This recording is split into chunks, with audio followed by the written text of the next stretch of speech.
একটা সুদখোরকে গিয়ে যদি বলা হয়, ও সুদখোর, তুমি কেমন করে এখনো পর্যন্ত মহিলা সমিতি করছো তোমার বউকে দিয়ে? ও সুদখোর, কেমন করে তুমি বন্ধন করছো? তোমার ভিতরে কি আল্লাহর ভয় ভীতি নাকি? তুমি কি সুদের বয়ান শোনো না? কেমন করে তুমি এরকম অন্যায় কাজের সঙ্গে যুক্ত? তখন সুদখোরটা কি বলছে, তোমার আছে তো তুমি আর কি বুঝবে গে, আমার নেই তবে আমি ওই জন্য সুদ খাচ্ছি। আমার যন্ত্রণা তুমি কি করে জানবে একবার বলো?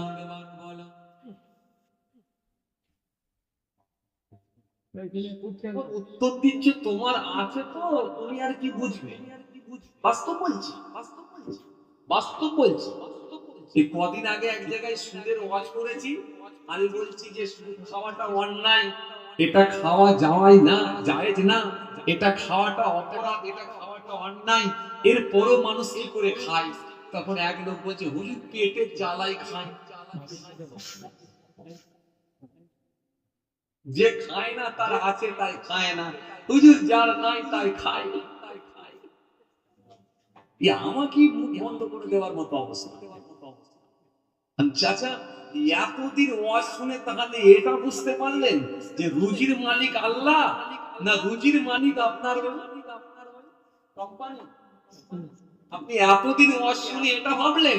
আপনি জানেন এই পৃথিবীতে জমিন আসমানে যা কিছু আছে, যত মাখলুক আছে, সবার রুজির দায়িত্ব কিন্তু আল্লাহ নিজে গ্রহণ করেছেন। ওয়া মিন দাআবাতিন ফিল আরদি ইল্লা আলাল্লাহি রিজকুহা।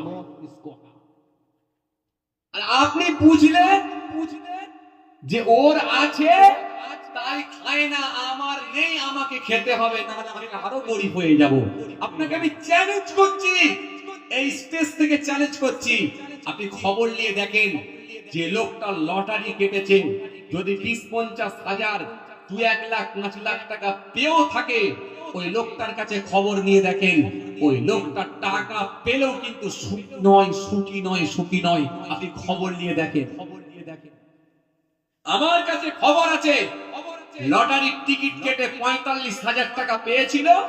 45,000 টাকা পাওয়ার পরে তার এমন লোভ ধরে গেল, ওই রকম কত 45 তার বেরিয়ে গেল। একটা 45 কে টিকিয়ে রাখতে কত 45 বেরিয়ে গেল। শেষে এমনকি বাড়ির রান্নার হাঁড়ি কড়াগুলোকে পর্যন্ত বিক্রি হয়ে গেল। শোনেন, ইসলাম যেটাকে হারাম বলেছে, আল্লাহ যেটাকে হারাম বলেছেন, নবী যেটাকে হারাম বলেছেন, এই হারামে কোনোদিন বরকত আসতে পারে না, এটা মনে রাখবে। আপনি মেলান আমার কথা। এলাকায় এমন লোক আছে 30,000 টাকা মাসে ইনকাম করে, 30,000 টাকা মাসে ইনকাম করে, 50,000 টাকা পার মান্থ ইনকাম করে। লোকটাকে জিজ্ঞাসা করে দেখেন কেমন আছেন? ভালো নয়, ভালো নয়, শরীরটা ঠিক ভালো নেই, কথা বলে না। কেমন আছেন গো? না ভালো নয়, ভালো নয়, এই সুগারটা একটু বেড়েছে, অবস্থা খুব একটা ভালো নয়, মনটা একটু খারাপ, হঠাৎ করে দেখছি সুগারটা বেড়েছে। 50,000 টাকা, তারও ভেতরে শান্তি নেই। আর আপনি আমার কথা মেলান, আপনার মহল্লায় যে ব্যক্তি ইমাম সাহেব ইমামতি করে, পার মান্থ 4 থেকে 5,000 টাকা ইনকাম, দিনে 12 খানা করে পান খেয়ে ঘুরে বেড়াচ্ছে। যখনই দেখছেন তখনই পান চেবাচ্ছে, গোটা দাঁত ঠোঁট সব লাল হয়ে গেছে। দিনে 12 খানা করে যদি খালি পান খায়, এখন মিনিমাম 5 টাকা করে যদি পান হয়, 5 বরং 60 টাকা, 60 টাকার একদিনে যদি পান খরচা হয়, মাসে তাহলে কত হচ্ছে? 3-6-8 কত হচ্ছে? কত টাকা হলো? 1800 টাকা। এরপরে ইমাম সাহেবকে বলেন, হুজুর কেমন আছেন? আলহামদুলিল্লাহ, খুব ভালো আছি, আল্লাহ ভালো রেখেছে। ছেলে মেয়েরা কি করছে? কটা ছেলে মেয়ে? 3 ছেলে 1 মেয়ে। বড় ছেলে হাফেজ হয়ে মাওলানা হয়ে একটা মসজিদে ইমামতি করছে, জলসা মাহফিল টুকটাক করছে, আলহামদুলিল্লাহ ভালো আছে।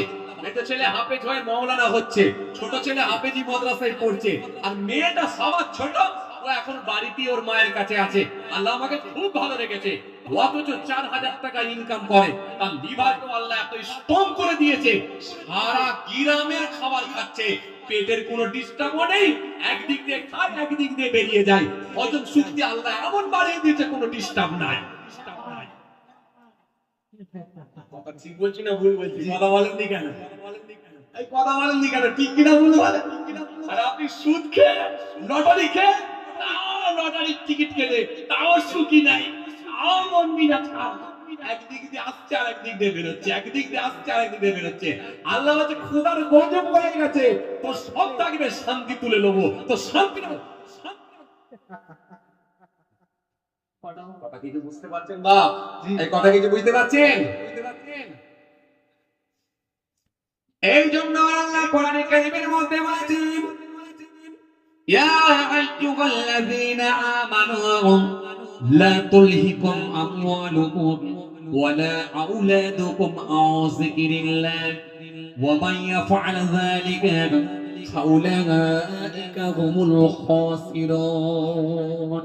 আল্লাহ সুন্দর করে বললেন, ইয়া আইয়ুহাল্লাযীনা আমানু, হে ঈমানদারগণ, লা তুলহিকুম আমওয়ালুকুম ওয়ালা আওলাদুকুম আন যিকরিল্লাহ, দুনিয়ার মাল, দুনিয়ার সন্তান, দুনিয়ার ছেলে, দুনিয়ার সন্ততি যেন তোমাদেরকে আমার জিকির থেকে যেন গাফিল না করে দেয়, বিমুখ না করে দেয়, ঘুরিয়ে না দেয়।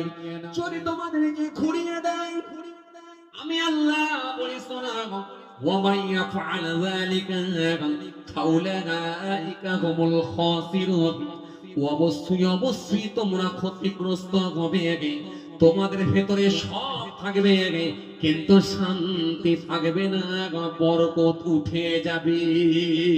এই জন্য আপনি মিলিয়ে দেখবেন, আপনাদের পাড়াতে, পাশের পাড়াতে, অন্য পাড়াতে খবর নিয়ে দেখবেন, প্রচুর পয়সার মালিক, প্রচুর টাকার মালিক, প্রচুর সম্পত্তির মালিক, কিন্তু চাচার একটা মাত্র মেয়ে, মেয়ের বিয়েতে কত রকমের খাবারের ব্যবস্থা করেছে, কত রকমের ইন্তেজাম করেছেন, কত রকমের অ্যারেঞ্জমেন্ট করেছেন, কত রকমের ব্যবস্থা করেছেন।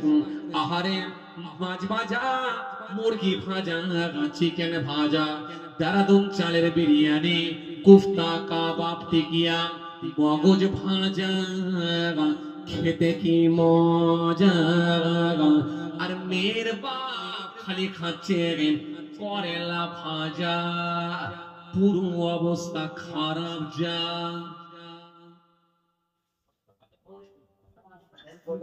করেলা ভাজাই করুন, উৎসব বলে করেলা, করেলা ভাজা পুরো সোজা। পাড়ার ছেলেরা এসে বলে, ও চাচা, ও চাচা, তুমি কি কিছু খাবে না? বলে, তোর চাচিমা আমাকে দেবে না। আবার চাচিমার কাছে গিয়ে বলে, ও চাচিমা, ও চাচিমা, ও চাচিমা, চাচাকে কিছু দেবে না। বল, তোর চাচা খাবে না। আবার চাচাকে গিয়ে বলে, চাচা, চাচিমা দিতে রাজি, তুমি কি কিছু খাবে না?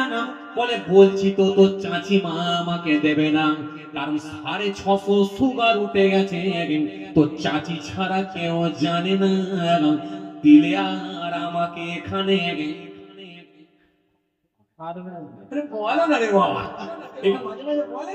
দিলে আর আমাকে এখানে পাবে না।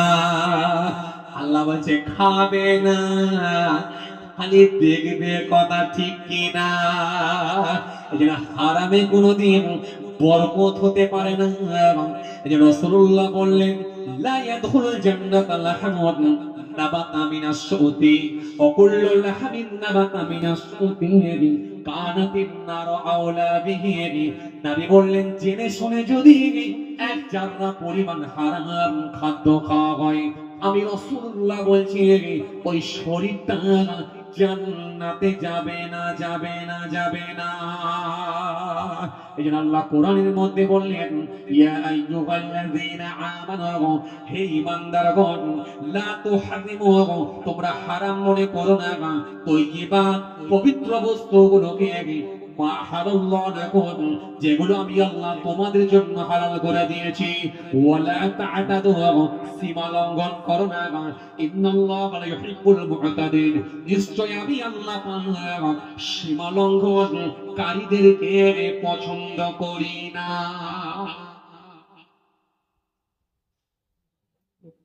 কিছু কথা বুঝতে পারছেন? হ্যাঁ, কথা কিছু বুঝে যাচ্ছে? কোরআন শরীফের মধ্যে একাধিক হারাম সম্পর্কে আয়াত এসেছে। হ্যাঁ, একাধিক আয়াত এসেছে। আল্লাহ কোরআনের মধ্যে আয়াত দিয়েছেন, নবী হাদিস দিয়েছেন। আমি বললাম লাআন রাসূলুল্লাহ সাল্লাল্লাহু আলাইহি ওয়াসাল্লাম আকিলা তিবা মুকিলা ওয়া কাযিবা ওয়া শাহিদা ওয়া ক্বালাহুম সাওয়াউ। আল্লাহ রাব্বুল সুদখোর, সুদদাতা, তাদের দুইজন সাক্ষী, পাপের ক্ষেত্রে এরা সকলেই সমান। সুদখোর, সুদদাতা, সুদের সাক্ষী, পাপের ক্ষেত্রে এরা সকলেই সমান। সুদের প্রায় 70টার কাছাকাছি পাপ রয়েছে। তার মধ্যে সবথেকে হালকা পাপ, সহজ পাপ হলো, সবথেকে ছোট্ট পাপ হলো মায়ের সঙ্গে ব্যভিচার করলে যে পাপ হয়, যে গুনাহ হয়, তার থেকে অনেক বেশি, তার থেকে অনেক বেশি গুনাহ হয়। জেনে শুনে যদি এক জাররা পরিমাণ ইচ্ছাকৃতভাবে যদি কেউ সুদ খায়, সুদ খাবেন খান, আমার আপত্তি নয়, একটি জেনে বুঝে খান। কথা বলে না, আমি খেতে বারণ করবো না, খান, খেতে ভালো লাগে, ভালো জিনিস খান, কিন্তু একটু জেনে বুঝে খান। এর খেলে কোনো সাইড ইফেক্ট হবে কিনা, এর কোনো রিঅ্যাকশন আছে কিনা, এটা কোনো ক্ষতিকারক কিনা, লিভারে পচন ধরাবে কিনা, পেটের ভেতরে ক্যান্সার ঢোকাবে কিনা, একটু জেনে বুঝে খান। এরপরে বলবেন হুজুর গরিব হয়ে যাবো, ওই সমস্যা, এইবারে আমি বড় লোক কি করে করি আপনাকে, এইবারে আমি বড় লোক আপনাকে কি করে করি? বলবেন হুজুর গরিব হয়ে যাবো সুদ না খেলে। কি বিপদে পড়েছি, তাও একটা মিসাল দিলাম, ইমাম সাহেব উদাহরণ দিলাম। 4000 টাকা মাইনে নিয়ে যদি তার চলে, তো আপনি 20,000 টাকা যদি ইনকাম করতে পারেন, তো আপনার চলবে না কেন? বাবাজি কথা শুনছেন? কিছু রাগ টাগ করছেন আপনারা? সুদ না খেয়েও আপনার সব চলবে, খালি পেটটাকে একটু ছোট করে দেন। পেটটাকে যদি আপনি একটু ছোট করে দিতে পারেন, তাহলে আর কোনো সমস্যা থাকবে না। এখন আপনি বলবেন হুজুর আমার ওজন 72 কিলোগ্রাম, কেউ বলবেন হুজুর আমার ওজন 92 কিলোগ্রাম। পেট ছোট করে, পেট ছোট করবো কেমন করে বলো? পেট ছোট তখনই করা যায় লাইন শাকারতুম লাযীদান্নাকুম ওয়া লাইন কাফারতুম ইন্না আযাবি লাশাদীদ। যদি আল্লাহর নিয়ামতের শুকরিয়া আদা করেন, নিশ্চিতভাবে আপনার পেট ছোট হয়ে যাবে, অল্পতেই আপনি খুশি হতে পারবেন। আর যদি আপনি শুকরিয়া আদা না করেন, নিশ্চিতভাবে আল্লাহর কাছে আপনি ধরা খাবেন। কেন আপনার জেনে রাখা উচিত, এই পৃথিবীর জমিনে আল্লাহ পাক হাজারো হাজারো মাখলুককে বানিয়েছে। শুধু যে মানুষ যে আমলটা নাই, ওই কেমন 18,000 মাখলুক। কিন্তু আমি বলি না 18,000 নয়, আদৌ কত হাজার মাখলুককে আল্লাহ বানিয়েছেন, এর হিসাব কিন্তু কেউ দিতে পারে না। কারণ এমনও প্রাণী আছে, এমনও জীব আছে, যেগুলোকে আমরা কখনো কোনোদিন দেখি না, জানি না, আমাদের চোখেও পড়ে না। কেন সমুদ্রের ভিতরে এমন কিছু প্রাণী আছে, পানির ভিতরে বসবাস করে, যেগুলোকে মানুষ কোনোদিন দেখে না, জানে না, তাদের পরিচয় আজও পায় না। জঙ্গলের ভিতরে এমন কিছু প্রাণী বসবাস করে, যেগুলোকে মানুষ কোনোদিন দেখে না, জানে না, চেনে না, তাদের পরিচয় জানতে পারে না। মাটির নিচে এমন কিছু প্রাণী আছে, যেগুলো এমন কিছু পোকামাকড় আছে যেগুলোকে মানুষ কোনোদিন দেখে না, চেনে না, জানে না, পরিচয় জানে না। সুতরাং আল্লাহ কত হাজার মখলুককে বানিয়েছেন, একমাত্র আমার আল্লাহই তিনি জানে। এখানে 18,000 নয়, 17,000 নয়, 21,000 নয়, 20,000 নয়, কত হাজার মখলুককে আল্লাহ বানিয়েছেন সেটা একমাত্র আল্লাহ ছাড়া আর কেউ জানে না। তবে যত হাজারই মখলুক আসুক না কেন, তার ভেতরে শ্রেষ্ঠ জীব সেটা হলো মানুষ, সেটা হলো ইনসান। এটা ঠিকই, মানুষের ঊর্ধ্বে আমার আল্লাহ কারো সম্মান দেন না, মানুষের উপরে আমার আল্লাহ কারো মর্যাদা দেন না। মানুষকে সকলের ঊর্ধ্বে সম্মান দিয়ে শ্রেষ্ঠ জীব করে আল্লাহ বানিয়েছেন। ও মুসলমান, ভালো করে শুনে রাখেন, এই মানুষ ছাড়া সবাইয়ের পেট ভরে যায়, খালি মানুষকে আল্লাহ শ্রেষ্ঠ জীব করেছে, খালি মানুষেরই পেট ভরে নাই। আপনি অবাক হয়ে যাবেন, কত বড় হাতি, বিশাল বড় হাতি। আপনার যদি 80 কিলো হয়, নিশ্চিত ভাবে একটা হাতির ওজন আপনার থেকে অনেক বেশি। আপনার যদি 90 কিলো ওজন হয়, নিশ্চিত ভাবে একটা হাতির ওজন আপনার থেকে অনেক বেশি। অত বড় হাতিটা দেখুন জঙ্গলের ভেতরে ঘুরে বেড়ায়, তার অত বড় পেট নিয়ে প্রত্যেক দিন যে পরিমাণ তার খাবারের প্রয়োজন, আমার রবের শুকরিয়া আদা করার জন্য আমার রব কিন্তু তার খাবার মজুদ করে রেখে দিয়েছে। আপনি অবাক হয়ে যাবেন, অত বড় বাঘ, বিশাল বড় বাঘ, বনের রাজা হলো বাঘ সিংহ, বিশাল ক্ষমতা। এই বাঘগুলোকে জঙ্গলের ভেতরে আছে, অথচ তাদের একটাও কাপড়ের দোকান নাই, একটাও তাদের মুদিখানা দোকান নাই, রুটির দোকানে কাজ করে না, স্টেশনারি দোকান খুলে বসে থাকে না, কাপড়ের দোকান নাই, চায়ের দোকান নাই, হার্ডওয়ার্সের দোকান নাই। অথচ এই বাঘগুলো খাবারের আল্লাহ ব্যবস্থা করেছে এবং প্রত্যেক দিন আমার আল্লাহ তাদের পরিপূর্ণ খাবার জুগিয়ে দেন, যার কারণে তার আল্লাহ দরবারে শুকরিয়া আদা করে, এই জন্য তাদের কোনো অভাব হয় না। আপনি অবাক হয়ে যাবেন, ছোট্ট একটা কাক আপনার বাড়িতে এসে কা কা করে।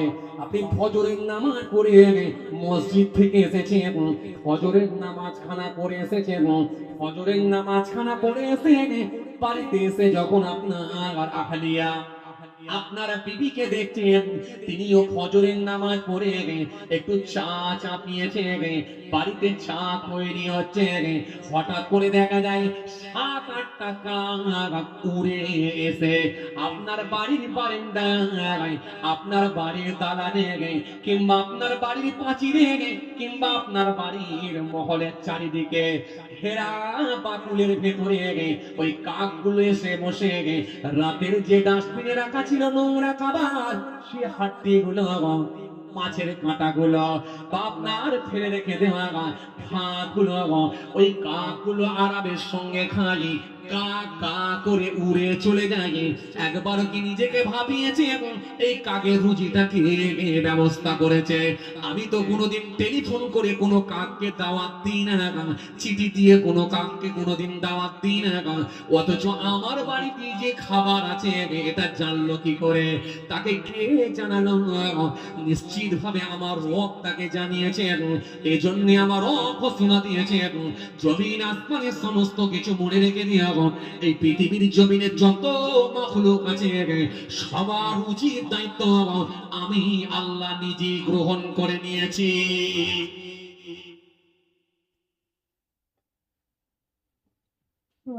এটা কিন্তু কেউ বলে নে যে লটারি কাটতে হবে।